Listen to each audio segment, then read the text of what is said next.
Hello everyone. आज हम पदार्थ विज्ञान बीएमएस फर्स्ट ईयर के दर्शन निरूपण इस टॉपिक का लास्ट पार्ट जो कि वैशेषिक दर्शन है उसको देखने वाले हैं। सबसे पहले हम देखते हैं कि इसके लेखक कौन है।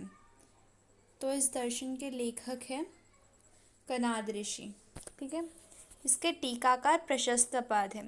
टीकाकार मतलब वो व्यक्ति है जिसने इस ग्रंथ को पढ़ा और इसके ऊपर अपने खुद के मत मान लिए, मतलब अपने खुद के जो व्यूज़ है उसको एक्सप्लेन किया, उसको हम बोलेंगे टीकाकार। तो इस दर्शन के टीकाकार है प्रशस्तपाद। ठीक है।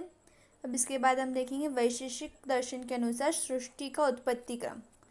तो अभी हमने देखा था कि सांख्य दर्शन के हिसाब से सृष्टि का उत्पत्ति प्रकृति और पुरुष इन दोनों के संयोग से होता है, जिससे आगे महत, फिर अहंकार, फिर सात्विक, राजसिक और तामसिक अहंकार, इस तरह से हमने देखा था। अब हम देखेंगे वैशेषिक के अनुसार सृष्टि उत्पत्ति क्रम क्या है। आचार्य कणाद के अनुसार सृष्टि की उत्पत्ति के लिए 9 कारण द्रव्यों की संकल्पना बताई। तो आचार्य कणाद ने क्या बताया, सृष्टि के लिए 9 कारण द्रव्यों की आवश्यकता बताई। वो 9 कारण द्रव्य कौन से? तो पृथ्वी, आप, तेज, वायु, आकाश, काल, दिशा, मन और आत्मा। ये हो गए 9 तत्व। इन मूल कारण द्रव्यों से सृष्टि की उत्पत्ति हुई। ठीक है। यहाँ पे 4 मूर्त द्रव्य, कौन कौन से? पृथ्वी, आप, तेज, वायु, ये 4 मूर्त द्रव्य है। ये हो गए हमारे मूर्त द्रव्य। सूर्य की किरणों में दिखने वाले धूलिकण के छठवें हिस्से को हम परमाणु कहते हैं। अब परमाणु कैसे है, किसको कहेंगे? तो सूर्य की जो किरणें रहती है, जो सूर्य की रेज रहती है, उसके अंदर धूलिकण के समान, मतलब जो हमको वाइट वाइट स्मॉल जो ड्रॉपलेट्स दिखते हैं या पार्टिकल्स दिखते हैं, उसका 6th पार्ट जो है उसको हम कहेंगे परमाणु।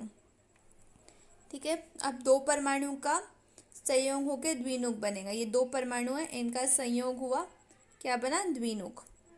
फिर 3 द्विनुक का साथ में आकर त्रयनुक बनेंगे। अब ऐसे ये होगा हमारे 3 द्विनुक, इनका संयोग होगा और ये बनेगा क्या? त्रयनुक।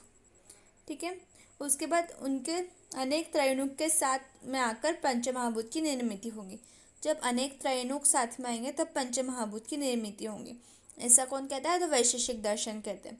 अगर हम देखें कि जो पृथ्वी महाभूत है तो वो कैसे बना? सबसे पहले पृथ्वी महाभूत के 2 परमाणु साथ में आएंगे, वो द्विनुक बनाएंगे। फिर 3 द्विनुक मिलके एक त्रयनुक बनाएंगे और वो अनेक बहुत सारे जब त्रयनुक एक साथ में आएंगे तब बनेगा हमारा पंचमहाभूत, मतलब पृथ्वी महाभूत की उत्पत्ति होंगी। ठीक है। अब इसकी थ्योरी असत्कार्यवाद। हमने सांख्य दर्शन की थ्योरी देखी सत्कार्यवाद, फिर न्याय दर्शन की थ्योरी देखी आरंभवाद और पीठरपाकवाद, और अब हम देखते हैं वैशेषिक दर्शन की थ्योरी जिसका नाम है असत्कार्यवाद। ठीक है। कारण के सिवाय कार्य नहीं हो सकता है। कार्य और कारण ये दोनों भिन्न है। ये क्या बोलते हैं?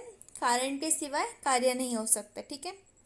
कार्य और कारण ये दोनों जो तत्व है ये भिन्न भिन्न है, अलग अलग है।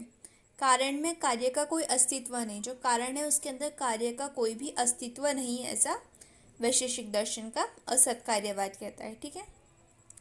अब इसका जो दूसरा सिद्धांत है पाकजोत्पत्ति सिद्धांत, तो वो क्या है?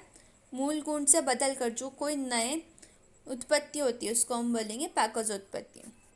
जो भी वस्तु है उसका जो बेसिक कैरेक्टर है उससे उसका चेंज होकर जो एक न्यू चीज़ की उत्पत्ति होंगी उसको हम बोलेंगे पाकजोत्पत्ति। तो इनकी कौन से पाकजोत्पत्ति? पीलूपाकवाद। हमने न्याय दर्शन में देखा पीठरपाकवाद। ठीक है। ये 2 पाकजोत्पत्ति के सिद्धांत है। तो अब हम देखते हैं पीलूपाकवाद जो वैशेषिक दर्शन का है। तो अब ये क्या कहता है? परमाणु स्तर पर पाक की उत्पत्ति को पीलूपाकवाद कहते हैं। ये क्या है? परमाणु स्तर पर पाक की उत्पत्ति, उसको हम कहेंगे पीलूपाकवाद। पीठरपाक में क्या बोला था? वस्तुतः बदल को हम पीठरपाक कहेंगे। यहाँ पे परमाणु स्तर पर चेंजेस होते हैं, जो माइक्रो लेवल पर जहाँ पर जिसको चेंजेस बोलते हैं वो होगा हमारा पीलूपाकवाद। ठीक है। अगर इसका एग्जाम्पल देखें तो मिट्टी से बर्तन तैयार होता है, उसे उष्णता दी जाती है जिससे भिन्न गुण रहने वाले पक्के बर्तन की निर्मित होती है। जब हम मिट्टी से बर्तन देते हैं बनाते तो उसको हम उष्णता देते हैं, मतलब हीट देते हैं, जिससे एक भिन्न गुण वाला पक्का बर्तन तैयार होता है, जिसको हम कहेंगे पीलूपाकवाद। ठीक है, अब हम देखते हैं वैशेषिक और आयुर्वेद दर्शन में साम्यता क्या है, सिमिलैरिटीज क्या है दोनों में। तो परमाणुवाद को आहार परिणमन, धातु परिणमन आदि प्रक्रिया स्पष्ट करने के लिए उपयोग में लिया गया।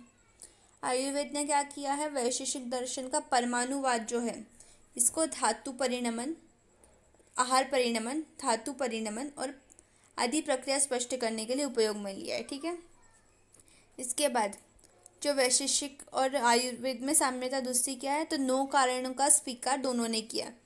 जो 9 कारण है उनका स्वीकार वैशेषिक दर्शन और आयुर्वेद दर्शन इन दोनों ने किया। फिर पीलूपाकवाद का स्वीकार किया आयुर्वेद दर्शन ने, और प्रत्यक्ष और अप्रत्यक्ष का भी स्वीकार किया, जो कि वैशेषिक दर्शन में आता है। ठीक है, आई होप आपको ये जो टॉपिक है वैशेषिक दर्शन का, ये क्लियर हो गया होगा।